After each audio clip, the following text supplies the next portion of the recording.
Hi guys, may papakita ko sa inyo. 'Di ba? Nakakita na ba kayo ng malalaking bawang? Hindi naman super laki, pero mas malaki doon sa ordinaryong bawang. Ito guys.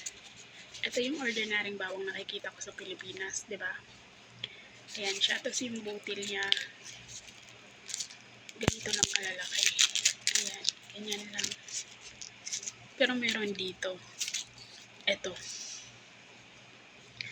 Bawang din siya, pero tingnan nyo naman. Laki niya, grabe. Tapos yung butil niya. Ganito kalalaki yung butil niya. Oh, kumpara nyo naman yan. Pero iba yung kulay. Pero puti din siya sa loob. Kalahat.